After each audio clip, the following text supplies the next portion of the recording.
Hi, everybody. Welcome to. Oh, sorry about that. I think that starts first. It does. It's time to fasten your seatbelt and rev up that engine. It's time to go on Pit Row. On Pit Row is your weekly look inside the world of NASCAR. Now live, here's the pit crew, Steve Wronkowicz and Charlie Turner. Cue Charlie.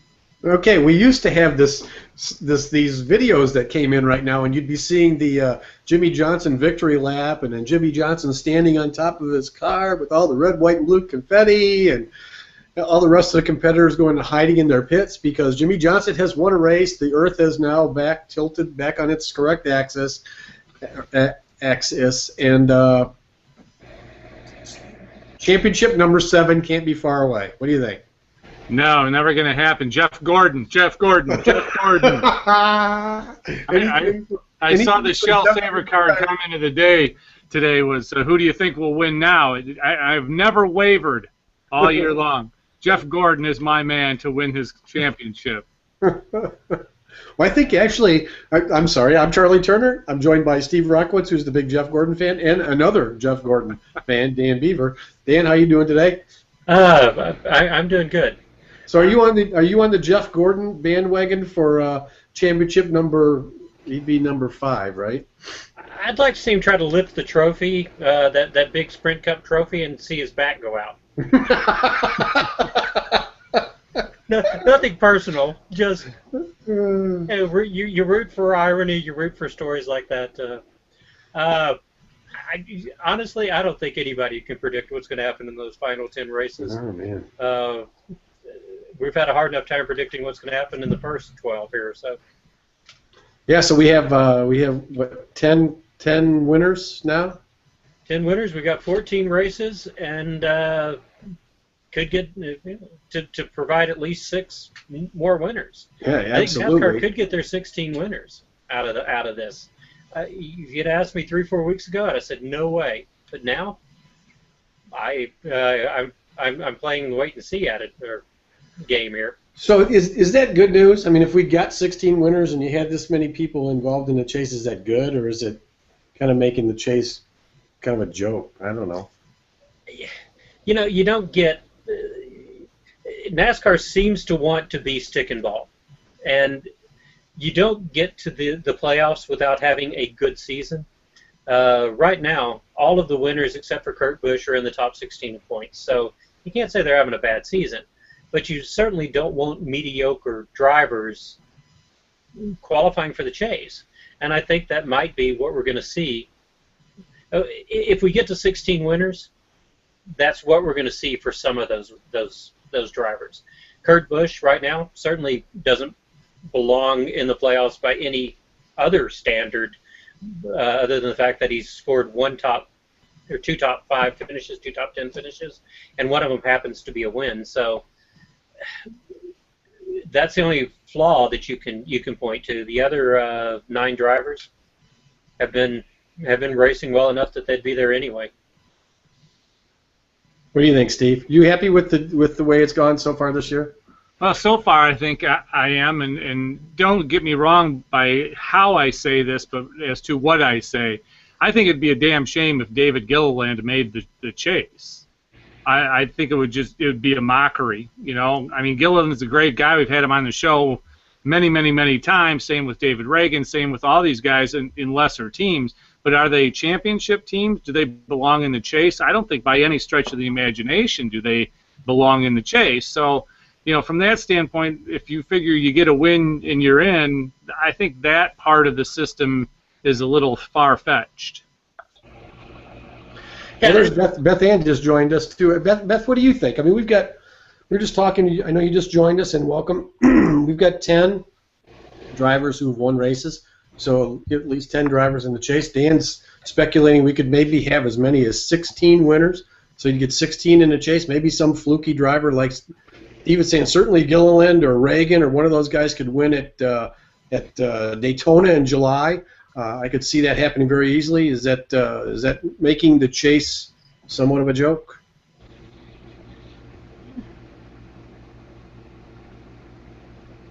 Maybe she's not going to answer us. Maybe she can't hear me. It's the silent treatment. Maybe we're having audio problems again. So anyway, I could see it causing a problem. Well, and don't forget you've got the 2 road courses still coming up. So anything can happen on those. So there you go. Michael McDowell wins the road course race. And Ambrose wins the other. And now you've got 3 drivers who are way down in the points that could make the playoffs. But we won't know till it happens. And NASCAR's not going to make any other decisions based on one season. They'll go a couple of seasons, and we kind of need to also before we really know whether or not this is a success or a failure. It certainly has changed who's running at the front of the pack, though. And the other thing is, like DW told us last year when we had him on the show, is that these guys if they make the chase, say you have 16 guys in the chase, within a matter of 2, 3, 4 weeks, they've eliminated themselves. So if you're not a contender, you're not a contender. You may be in the game, but you're not a contender. Walter Brent went even farther than that with us when we had him on the show. And Dan, you probably weren't listening at the time, but DW said he knew the 2 drivers that were going to be contending for the championship when the season started. He said it was obvious to him it was going to be Jimmie Johnson and Matt Kenseth, and there was no question it was going to be anybody else. Mm-hmm. And the rest of this was all just smoke and mirrors. Now, I don't pretend to know as much as Darrell Waltrip, but he was vehement about that, wasn't he, Steve? Oh yeah, he absolutely he had it figured out. I don't know whether he was right or not, because I don't know who those people were, but he might be right. There's a certain amount of people that are going to win, and there's certain people who are pretenders. So if you were able to determine that, as he said, of course we'd have to have Darrell Waltrip on the show right now to get the answer to this, but there certainly weren't 2 drivers that jumped out at the beginning of this season that you would say those are the 2 guys. I mean, if there would have been 2 that you would have picked, one of them would have been Jimmie Johnson, and by your time you were 10 or 11 races into this thing, you would have been doubting yourself in a major way at this point. Well, his criteria may have been based on something other than what other people see. Well, I'm sure it was. I got the impression it was, that he saw something in those teams and the way those guys were able to drive that made them the obvious choices. Yeah, absolutely. And the behind-the-scenes stuff that's going on. I mean, you look at this year, and how many people would have said that, Greg Biffle is all but gone from Roush Fenway, and Carl Edwards is all but gone from Roush Fenway. So you don't know how those things are going to affect what happens throughout this year, because on the surface, Carl Edwards is always one of those guys that you look to as being that possibility of having a championship. So, if you didn't know stuff that's going on behind the scenes, then you would look at him. If you knew what was going behind the scenes, you'd say there's no way in God's green earth that he's going to win a championship. Okay, well, let's segue to that. Let's talk about Roush Fenway Racing. And that team seems to go through, like every 3 or 4 years, seems to go through these, it's almost like a chrysalis thing. It's like Jack's got to tear it totally down and put it all back together because they've had a bad season. And now, as you mentioned, there are all these backdoor comments about Biffle and Edwards moving on to whatever, other pastures. What's up with Roush? What do you think, Dan? I don't know. It was so stable for so long with Mark Martin there, and then Matt Kenseth there for the longest time. And once they, I have no idea what's going on with the finances there, but it seems that they hit a limit to what it is that they're willing to commit to, and then once they hit that limit, they start back over from the bottom. And if we see Stenhouse and Bain plus one other driver who's not Biffle or Edwards next year, then they've certainly streamlined their economics. At this point, Biffle and Edwards and Kenseth, up until he left, have got to be kind of expensive. So perhaps that's what's happening. Is there anybody out there in Ford land, Steve, that strikes you as a Kyle Larson type driver that Roush can grab and bring in there and build something around? In the past, I know Ford's lost some of those kind of drivers. They lost Jeff Gordon, they lost Casey Kane. Seem to have lost Kyle Larson. Anybody else that that you see out there? Is this Kwasniewski kid? Is he a guy you can build around? He would seem to have the ability to build around him. I don't know that he's a Kyle Larson kind of guy. Who these guys race for in the K&N East and West Series and who they race for in the Nationwide Series seems to be of little matter when it comes to hooking up with a Cup team at this point. I think those manufacturer alliances are gone and probably will never come back again. So basically anybody would be a free agent. Now, the question has to be asked, is Trevor Bayne past that point of his career where he can be considered a Kyle Larson type driver? And I would say, yeah, he probably is. Is he going to be a steady driver? Yeah, probably. Is he a Matt Kenseth type of driver? Most likely. But is he a Kyle Larson guy? I don't think so anymore. Is Stenhouse? No. They're pretty good, middle of the road, not going to piss off the sponsor kind of drivers. I think that's where you're at. And that seems to be more important than your driving ability. That ability to market your sponsor.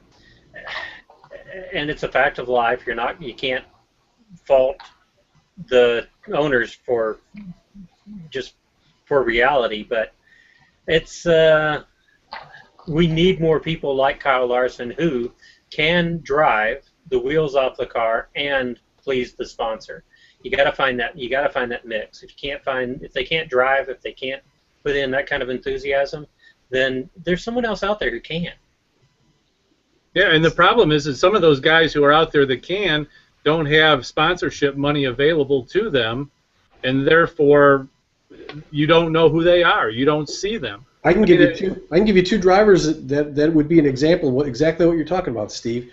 Parker Kligerman and Alex Bowman. They're both really good drivers. They've proved it in the lower levels. They were guys that 2 years ago we were clamoring for some of these guys that were in their 40s to retire already so that there would be room for these guys to float up to the top. Well, now there's room, and nobody's clamoring for those guys. So I'm wondering if this isn't series. Well, I'm wondering how much room there really is at the top. We're not talking about 43 cars. We've got drivers out there. I've been working on the Dover preview, and it's amazing how many drivers there are with consistent 30-something finishes. They're there. They're running as well as they can be expected, and they're beating the people that they're supposed to beat. But they're not going to make it into the top 15, top 20. That top 15, top 20 is kind of locked in to these major teams, and until Roush does their turnover, until Hendrick starts to do some turnover, they're just not going to be there. Austin Dillon, he's fitting that criteria. Kyle Larson's fitting that criteria, in part because the organizations, Chip Ganassi and Richard Childress, are strong. You're just not going to get them into the Cup Series and be able to see what they can do in a mid-level team. And those are the guys who are willing to take the gamble usually. I tell you, the one name that really springs up there, though, and how entrenched he is into Hendrick Motorsports is Chase Elliott. He would be the guy if you're going to try and find a young Jeff Gordon at age 20 kind of guy. Chase Elliott would be the guy to do it. Now, well, that's the guy that I had in my mind that I was wondering if anybody was going to throw it out there that would Roush throw enough money at Chase Elliott to bring him into that team. Because I would think he's a guy you could wrap that whole organization around. You could, and you've got Bill Elliott's tie to Ford throughout his career. But it looks like they found a good home with Hendrick. Yeah. And I suspect Casey Kane's going to be gone in 2 years. Chase Elliott's going to be at the Cup level in 2016. One more year in Nationwide. Kane's contract will be gone, and Chase Elliott will be full-time Cup in 16 for Hendrick. Okay, well let's talk about Casey Kane. Casey Kane hasn't been to Roush. It's about the only team he hasn't been to at this point.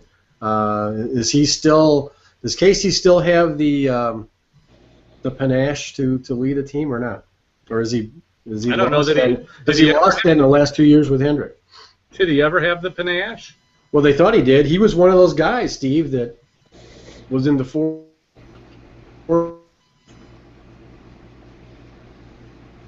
Wasn't he? I don't know. You broke up, and I didn't hear exactly what you said. Isn't Casey one of those guys that was in the Ford stable and was stolen by who? I guess. Well, no, because he actually he was in the Dodge deal, so he pretty much came up and. Yeah, but I thought he was Ford before that. I thought maybe Evernham stole him from a Ford. I don't know. Dan might remember. He's the only one that seems to remember things around here. No, it's because I can look it up faster than you guys. So he's got that massive database there. Makes him look really smart. While he's looking that up, I do want to say one more thing about Jeff Gordon. Is when I heard he had the back injury, I did send Kisho Mashashi over there to give him the back rubs, and she sent me a text. Want to know if she was supposed to give him happy ending or not. I don't know. That was an impressive run. I've had back problems. Got rear-ended a number of years back. Mine goes out from time to time. I cannot imagine doing anything remotely like that, and running in the top 5. Well, he said the one thing that was the most difficult part of that whole thing with his bad back was pushing in the clutch, which I can fully understand as tightly wound as the clutches are in those cars. Yeah, I mean, if he had severe lower back pain, I don't know how you do that in one of those cars. I don't know how that's possible. And Richard Petty was running Ford Zandodges through that period, but they weren't. I mean, Petty, obviously, they weren't entrenched enough to have stayed with either manufacturer. But Kane was a Ford driver for a while, mostly because of Evernham and Richard Petty Motorsports. Yeah, that's what I thought. BethAnne, can you hear us? I can at the moment. All right. Hey, that has been her problem. I've been texting her back and forth. Yeah. Hey, here's the question. We were just talking about Jeff Gordon's bad back. You're the one who was in that Cup car at Talladega, and you've had back problems in your life. Tell me about pushing the clutch pedal down. Yeah, it kind of hurt, and not to mention the fact that there was no padding in those things, so you're just kind of rattling around in there. Yeah. So a pretty good feat that he was able to not only run a Cup race, but to run the longest Cup race with a bad back. So I will give Jeff Gordon credit for that, but he was supposed to win so he could be on his way to his championship and get the hell out of here. Well, you've got 12 races now, Steve. You can get him. You can lock in. We still have bonus points for wins, right? So it's not just winning one race to get in the chase. If you win multiple wins, you get some advantage from that still, I think. Points are going to matter in those three rounds to make it to the next one. So at least at the beginning, I think those bonus points for the first. I'm not sure how they reset with bonus points for round 2 and round 3 of the playoffs. But at least that first round, and make sure that you clear from 16 to what's the next one? 12, whatever it is. 12 or 10. Yeah. So that's going to help there. You want to go in there with as many points as possible, I think. But that's such a wild card. To run well in 3 races, well enough, it's going to be kind of like this knockout qualifying. You're going to get some surprises out of the 16 drivers that make the chase as to who's going to knock out, who's going to get to that next round. And then when you finally get to Homestead, the surprises will be gone, but people will be watching. Well, here's my deal. I wrote something yesterday about the 600 and talking about Jimmie Johnson and Jeff Gordon and kind of extending it out to the chase. And I said, talking about the people that could maybe not, could stop Jimmie Johnson from winning once they get to those 10 racetracks that he's really good at the end of the season. And it looked to me, I said right now, it looks to me like Jeff Gordon's probably as good as anybody in that mix of anti-Johnson drivers. The problem is, you get to that last race in the chase, there's 4 drivers in, and whoever wins that race or whoever finishes on top of those 4 guys wins the championship. It's going to come down to the last restart in that race, and Jeff Gordon's going to lose because of that. Where's he going to go get restart training between now and then? because he sucks on restarts everywhere. I've made this suggestion a time or two, but so far I don't think he's. Get a bunch of late model drivers and haul off to someplace like Iowa, and just practice restarts all day, in like cars, a bunch of late model cars, 20 drivers out there starting different places. Hendrick's got the money to pay these late model drivers to rough Jeff Gordon up a little bit. Well, heck, they could go down to Rockingham and do it down at the Rock if that's what they want to do. But I have a feeling that he doesn't think he needs that. Says he does. Says he knows that he needs it. But I've learned a long time ago what drivers say and what drivers think probably are not the same thing. Exactly. Well, I think he needs more work with the Korean masseuse so that he can get off to a faster. Well, he does need to have a happy ending. That's right. He needs happy ending work. I'm telling you. I was trying to help him out, but somehow somebody named Vanderbosch got in the way. So where did you find that phone number, Steve? I just want to know. I'm just curious. Jeff's phone number? Oh, it's listed under Doofus.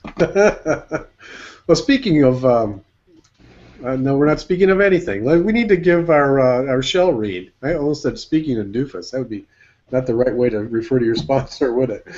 No, I don't think we want to do that. Remember, how about let's do it this way. We'll segue. The doofus that writes the question that draws the comments out would like to talk about what the prize is for the comments. Is that the dumbass on the left? That's be the dumbass on no, the dick on the left. The dick on the left. There you go. Well, remember, you can submit your Shell Saver Card comment of the day and take home a $50 Shell gift card.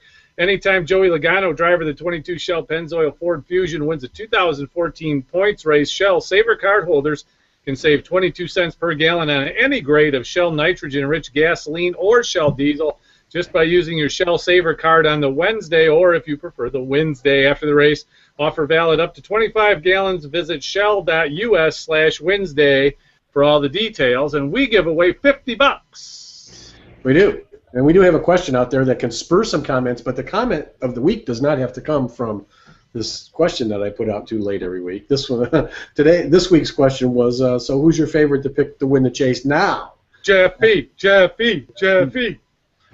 Mine's Jimmie Johnson. I only had a doubt until he won a race. I think all he's got to do is get there, and then he's got to be the favorite, regardless of whatever else is going on. I don't know how you feel, Dan. It's going to be an odd 10 races. I think consistency is going to matter. So Johnson's got consistent, strong finishes, and he's able to finish strong. So, yeah, I think this is still. I don't think they devised a way to keep Johnson from winning championships. Well, the way they did it is they make 4 drivers contenders in the last race, and nobody has an advantage. So it's he's still got to beat somebody in a heads-up race, which I think is the best part about the whole deal that they did. BethAnne, who's your pick? If you knowing what you got 10 different winners, 12 races in, you got 12 races to go before the chase. Who's your pick to win right now? If you got to put somebody's name on it. Still going with Johnson. Yeah. Still believe he's going to do it. I don't know who else. Right now it still to me looks like it's him. The only one I can think of that even gets in the conversation for me right now is Joey Logano. Yeah, I think really, if you want to answer this question, it's a two-part question. Who's going to make it? Who's going to be the final 4 drivers? And that's going to take consistency. You're going to have to be consistent in each of the 3 race rounds to advance to the next. And then after that question gets answered, the only question is who's good at Homestead. And I'm not sure that's how you want to decide a championship. So, if Denny Hamlin is there, he won Homestead last week. He's good at Homestead. If Kenseth is there, he's good at Homestead. So once you finally answer the first part of the question, the only question left to answer is who's strong on that one track. Well, going to that second part of the question, it's another point I made in the post I put up on the website on Sunday or Saturday, Monday, forgetting what this weekend was like, so far this year, Kevin Harvick and Joey Logano have been the fast cars consistently. They've consistently been running up front and been in contention, and they both have 2 wins. Obviously, the only 2 drivers with 2 wins, but they also have 2 DNFs each. They have as many DNFs as they have wins. That's lethal in the chase, especially with the way the new format is. You get 1 DNF, you're out. Yeah. You're not going to make that next jump. So unless if that trend continues, I don't. And I just ran my script that I run before handicapping fantasy races. The 5 strongest drivers at Homestead in the past 3 years: Jeff Gordon, Kevin Harvick, Joey Logano, Matt Kenseth, Jimmie Johnson. So one of those guys is going to be your champion. There you go. Dan says it. Let's go out to Vegas, put some money down. $100 on each of those guys and go home. If it works out as well as it did for me with the Detroit Lions, I'll stay home. I thought you didn't get your money down. I did. Yeah, I got my $100. I lost my $100. Okay, all right. Well, you weren't the only one. So, okay, so we've got about 7 minutes to go. Let's talk about Dover. We're going to Dover this week. Unique racetrack, mile, high banked, concrete surface. Jimmie Johnson track, Greg Biffle track in the past. I think Denny Hamlin's been pretty good there. What's the prognosis for Dover Downs this week, Dan? Well, now that Johnson's won, he's fantasy relevant again, and he should have swept Victory Lane last year if it hadn't been for the restart that he says, poor old Juan Pablo snookered him on. He would have won both of those races. That would have been his 8th and 9th win at Dover. Nobody comes close. I think you gotta think of Johnson as a favorite. Jeff Gordon has been racing like he raced when he was in championship form. Dover was one of his best tracks when he was in championship form. So I think in Group A the win's going to come down between those 2. Kenseth is great, but has not shown us much this year up until last week. And by the way, I was really hoping, just for the sake of the story, that Johnson and Kenseth would wreck each other with 5 laps to go in Charlotte and put all that story back on the table. Yeah. So where Group A is concerned, I think you got 2 pretty clear favorites, Johnson and Gordon. Group B continues to be difficult. You're going to look at drivers, I think, with current momentum and drivers who have been good at Dover, but they don't always dovetail. Edwards has got some great current momentum, but he struggled at Dover last year, 14th and a 35th with some sort of incident. So Tony Stewart won in the spring and wasn't around for the fall because of his injury, and he hasn't been the same since his injury. Logano comes in with one of the longest streaks. He's got a 4-race top 10 streak, so you're going to look at him. Those 2 recent momentum and Dover record dovetails. So you got Edwards. You got the regular cast of characters, with one addition. I think Brian Vickers is going to be the ace in the hole for a lot of drivers. He has scored the 4th or 5th most points pretty consistently in the Yahoo game, and he's only been about the 8th or 9th most popular driver. And last week's top 10 was a surprise, shouldn't have been a surprise. He has 4 consecutive top 15s, and he's finished 16th or better in all but 1 race dating back to Las Vegas. So he's going to be right there. You pick him, even if he doesn't score top 1 or 2 points, he's not going to cost you very much. So I think Vickers is your ace in the hole. Moving down to Group C for Yahoo, it's Dillon and Larson again is who's going to score the most points. But my point last week about Trevor Bayne and some of those drivers is you're going to have to look and see who's going to not lose as many points to them in which races. And I don't think anybody really comes close to them this week. Justin Allgaier would be my go-to guy for that 3rd slot if he hadn't had so many problems in the last couple of weeks. At a certain point, you just got to say, okay, he's going to stop having these problems eventually, but I have no idea when. So use up one of your Dillon Larson allocations and play it safe in Group C. All right, all makes sense. Now let's all screw this up. So everybody's got to make a pick for the win at Dover. Steve, who's your pick? You going with your Jeff Gordon wish list? No, I think Jeff might stumble just a tad this week. I am going to kind of go with a long shot, seeing as I love long shots. I'm going with a Ryan Newman sighting. Wow, that is a long shot. Oh, I it is actually like that pick. I like that pick. What do you think of that pick, Dan? Bold. Newman's been hovering around being a good value, but he hasn't really clicked with RCR just yet. He will eventually, though, so at some point that'll be a good pick. Yep. BethAnne, who do you like at Dover? I think I'm going to go with Kyle Larson. Kyle Larson. There you go. Yeah.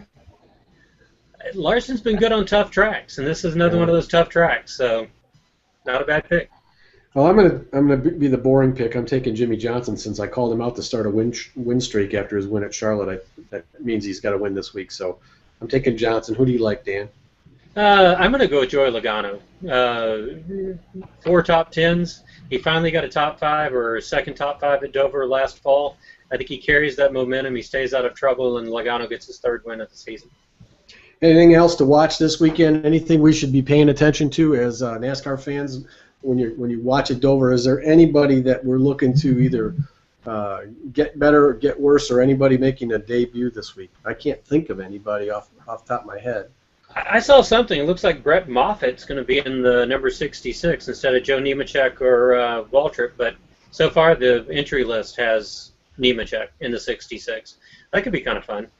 And it'd be nice if Ryan Truex doesn't wreck this week, and the 2 Truex brothers will finish in the top 15.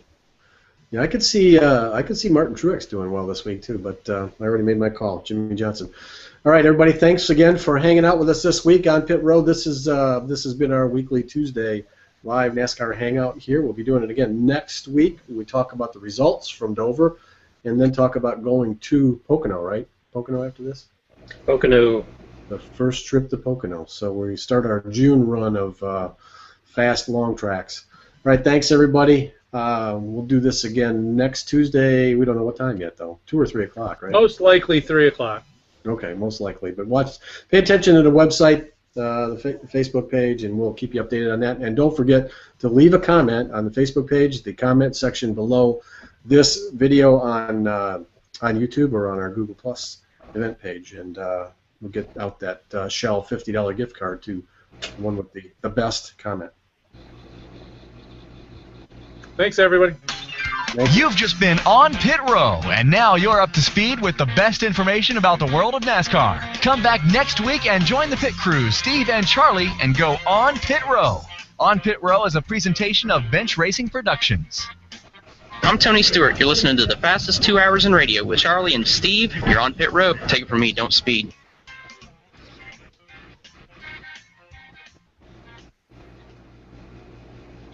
This is On Pit Row. On Pit Row. See you guys. Take care.